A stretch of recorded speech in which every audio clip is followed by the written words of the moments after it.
warahmatullahi wabarakatuh. Kami dari kelompok 4 ingin mengobservasi pedagang tahu doer.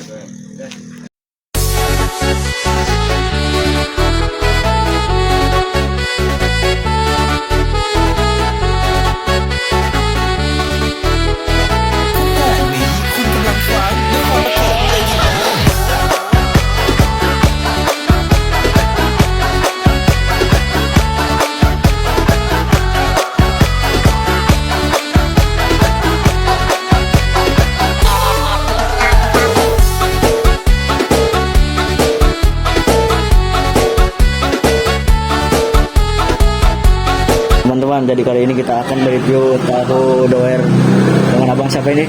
Dengan saya Bang Rizky selaku owner tahu doer. Apakah boleh bisa diceritakan sekilas tentang bisnis Anda, nama bisnis? Untuk nama bisnisnya sendiri itu namanya tahu doer. Mungkin kebanyakan orang tahunya tuh tahu kaget ya. Cuman saya ingin mencoba berbeda dari pedagang lainnya yang mencoba berbeda dari segi nama dulu. Mungkin dari segi nama pun kadang masyarakat tuh atau orang-orang tuh tertarik lah gitu. Apa sih tahu doer tuh gitu. Sehingga para konsumen tuh berdatangan kepada saya dan mencoba produk saya. Baik. Kalau saya boleh tahu di sini ada berapa pegawai, Bang? Untuk saat ini mungkin pegawai tidak ada karena pegawainya itu saya sendiri selaku ownernya.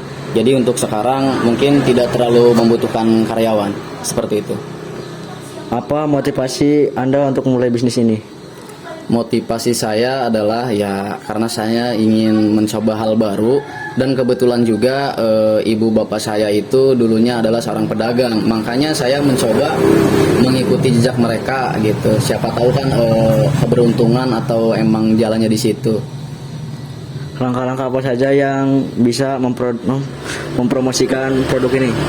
Untuk langkah-langkahnya sendiri itu ya kita memikirkan produk kita, apa yang akan kita jual gitu ya.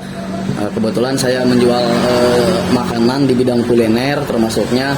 Terus langkah kedua adalah kita harus menghitung persentase berapa modal yang kita butuhkan dan berapa penghasilan yang akan kita dapat. Untuk pemasaran sendiri ya mungkin kita harus melihat target atau pasar atau market ya, bisa dibilang kita kan bergerak di bidang kuliner. Kuliner itu marketnya bisa di pedesaan atau di perkotaan, mungkin seperti itu.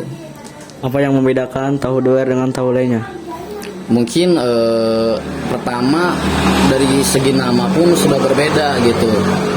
Kebanyakan atau pada umumnya itu tahu kaget dan saya mencoba hal baru dari nama tahu doer gitu, sehingga orang-orang tertarik lah gitu. Apa tantangan dan masalah yang pernah Anda hadapi dalam membangun usaha ini? Tantangan sendiri adalah mungkin yang pertama kita modal ya. Modal itu ya mungkin bisa dibilang gak sedikit lah. Itu tantangan saya, modal. Terus saya juga harus mempunyai mental, terus pengalaman. Kan gak mungkin ya kalau misalkan kita membuka sesuatu atau usaha tanpa pengetahuan, tanpa modal lah gitu. Ya seperti itu. Apa tantangan terbesar dalam memulai perjalanan bisnis ini? Tantangan terbesarnya adalah kita harus melawan diri sendiri, karena kadang pikiran kita tuh kayak pengen melangkah, cuman ya dihadapin dengan rasa malas ya, seperti itu. Kadang pikiran kita negatif, yang tadinya pengen memulai besok pikiran kita kayaknya udahlah nanti aja. Mungkin itu sih, harus ngelawan diri sendiri dulu. Apa sajakah tips-tips yang dapat Anda berikan kepada para pengusaha muda yang akan baru memulai bisnis? Yang pertama mungkin tips dari saya, tentukan produk yang akan kalian jual, karena produk itu penting ya. Terus yang kedua mungkin dari segi modal, kalau buka usaha itu pasti membutuhkan modal ya yang gak sedikit. Terus yang kedua cara kita memasarkannya seperti apa, seperti itu. Yang keempat adalah target kita di mana dulu nih gitu, di kota apa di kampung atau di pedesaan. Itu sangat berpengaruh pada produk yang akan kita jual atau kita pasarkan. Baik Bang, terima kasih.